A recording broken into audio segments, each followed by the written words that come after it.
This looks like some kind of strange hoax. Ukrainian girl, Oksana Malaya, running, jumping, eating and barking just like a dog. But this is no fraud. Oksana's behaviour is the result of the most cruel childhood neglect. Neglect that began when she was 3. Mum had too many kids. We didn't have enough beds, so I crawled to the dog and started living with her. Her parents were alcoholics, and one night, too drunk to care, they left their infant daughter outside in the cold. Looking for warmth, Oksana crawled into the farm kennel. Curling up with the mongrel dogs probably saved her life. I would talk to them, they would bark, and I would repeat it. That was our way of communication.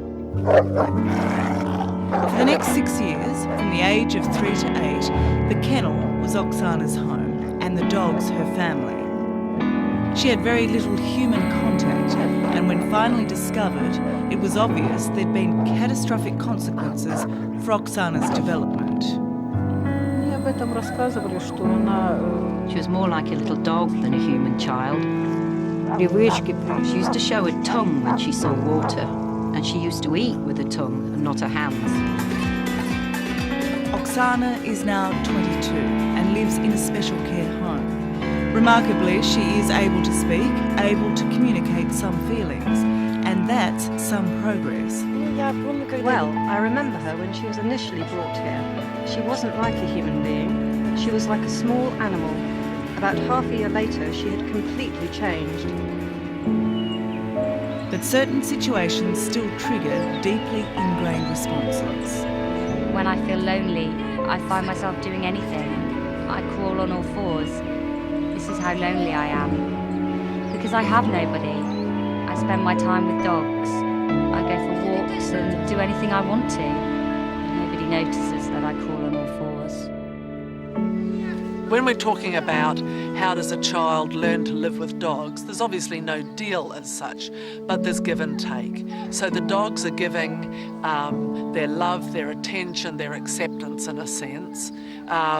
And what the child must give is that they've got to learn to adapt to the dog situation. And if that means eating raw meat and scavenging a rubbish tip, that's what they're going to have to learn to do, because otherwise they're not going to survive.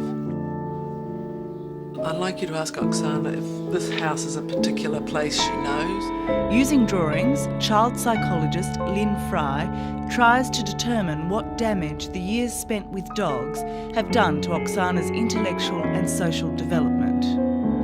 A drawing of a person has always been taken as quite a good judge of basic ability, if you like, and her drawing was very similar to what you would expect from a 6-year-old.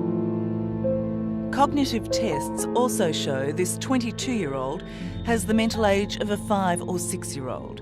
And because Oksana missed out on so much human contact during her early years, she also missed out on the chance to learn basic human skills. Psychologists believe she'll never be able to catch up. I don't think that she's ever going to learn to read or do anything else there that's going to be useful, not now, because I suspect she was reluctant to learn that in the first place. The question that's always been asked by people who have studied these children in the past is about what does it really mean to be human? We look at the development of language. What happens if you don't get language up to a critical period? And that critical period is, I think, now generally accepted that if you haven't got language by about 5, you're not going to get language at all.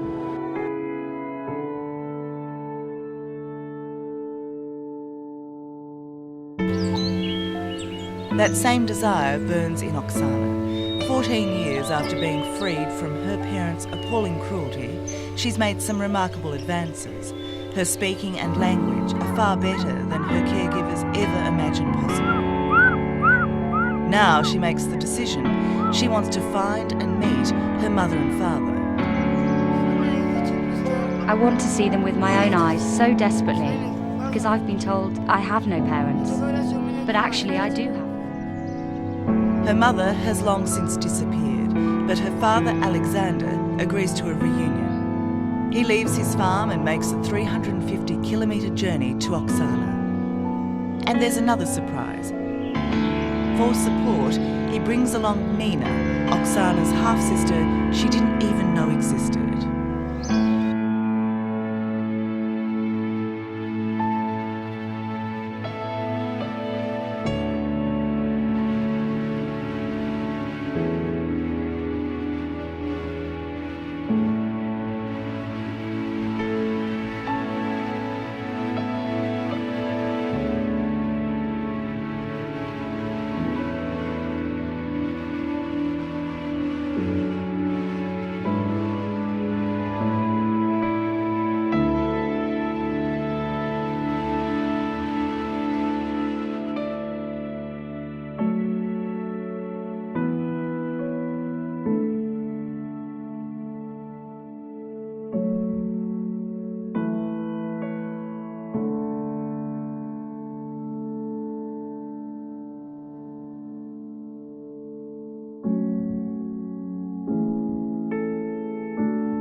This documentary really breaks my heart, but it also proves that how human beings are very resilient, how forgiving we are, that despite of everything, despite of what we've been through, we are ready to forgive, and there is always hope.